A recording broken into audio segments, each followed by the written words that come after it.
Hey YouTubers, it's Platt, and today we're continuing on our beer style series, and the category or style I want to talk about today is kind of not a category, it's kind of a catch-all category. It's the specialty slash hybrid beer. There really are no numbers as far as like IBUs or SRM because this category kind of varies. But I think it's important to talk about this category in the sense that today, the way craft brewing is, and the way the world of beer is just exploding, that sometimes you can't put something in a nice category.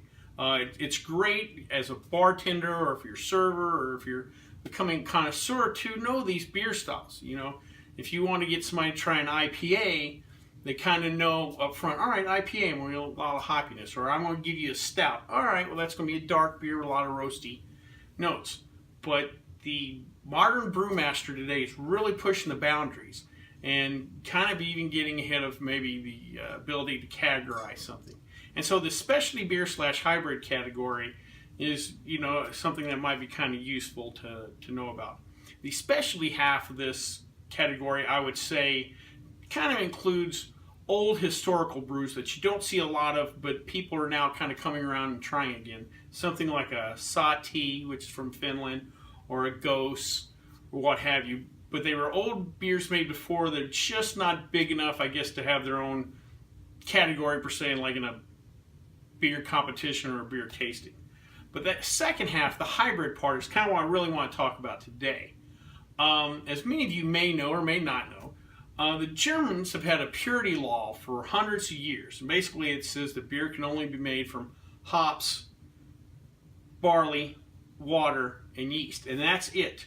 And not just in Germany, but throughout most of the rest of the world, that's how nearly all beer was made, and in a lot of senses still kind of made today. But with the explosion of craft brewing and the ingenuity in a way, because America's not restricted by the beer purity laws, people have really started pushing the boundaries. And the beer we're going to drink today, and the brewery that produces it really is a prime example of this. We're going to talk about the Midas Touch, brewed by Dogfish Head. If you've ever had one of their beers, they do a wonderful job of pushing boundaries. Even more traditional, like their IPAs, however, still are usually far more unique than your typical brewery's IPAs or mass-produced IPAs. Sam and the boys do a great job. And this particular beer, Midas Touch, came from research done by archaeologists that had discovered supposedly a drinking vessel from King Midas some almost 3,000 years ago. And through modern science, they were able to break down and kind of create a recipe of what was served in that bowl. Well, the guys at Dogfish Head decided they would take up the challenge and create this beer. When I use the term beer, you would call it an ale. On the bottle they call it an ancient ale, but it's kind of a hybrid of wine and mead and an ale. So it's a little bit of everything. And again, this beer, what's great about this beer is it would not have been produced 30 years ago. You know, for one thing, 30 years ago, the craft brewing thing was just starting here in the U.S. Pale ales were, quote-unquote, pushing the boundaries. You know, we hadn't even got to the IPA phase. People weren't drinking, you know, saisons or whatever. So this would have been too much for the beer drinker 30 years ago. Also, this beer would have been tough to sell. If you're a brewer and producing it and you went to your distributor would ask, what is this? What's the category? Well, it's not really a category. You know, it's kind of mead, it's kind of wine, it's kind of, and it would just, they've been like, well, I can't sell that. I don't. And then even if you got through the distributor, you go to your local bar or the liquor store and said, well, this is what it is. And it's a hybrid. What's a hybrid beer? We don't get it. We don't get it. And it would have even been tough, like I said, to sell to the public. And I think your average bartender or server back then could have been able to talk this beer through. But because we've come through the craft beer revolution, because there's things like Cicerone training and what have you, and you know, people read books and stuff, and hopefully channels like mine out there kind of educating people. People are now more apt to try experimental beers like this. So, with that being said, let's give her a try. We'll warn you, like a lot of the beers from Dogfish Head, This is a little higher alcohol content. This particular beer is 9.0. So we're going to drink in a snifter. All right. We got a nice orange, little copper color. I didn't get aggressive with the pour, so we got a small head. Light, very light tan to whitish. Let's give her a nose.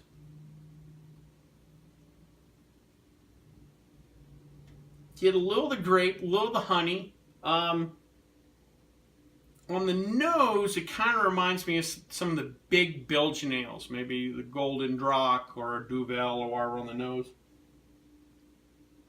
All right, let's give her a taste.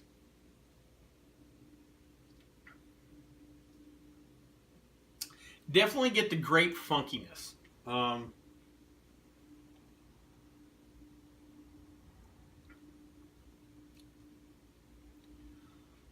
Little sweetness, that's very balanced.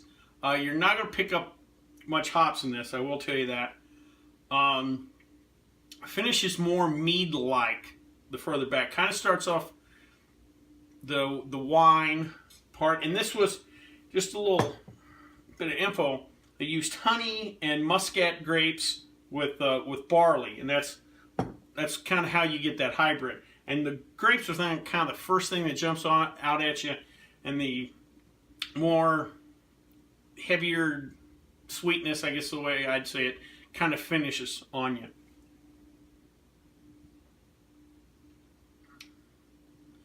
For a beer that's alcohol content, I'm not getting a lot of warming, even though you will notice the alcohol. Also, it's a lot lighter viscosity wise. This I could probably sit out and drink on an afternoon out on the porch. And 9.0, that could be kind of dangerous. This goes down fairly easy for a beer with that ABV. Oh, I am definitely going to have to give me a couple more of those. Well, I hope you liked this video. If you did, please subscribe down below. If you have any questions, comments, or concerns, you can leave them in the comment section, or you can always contact me on the Twitter page. Well, until next time, bottoms up.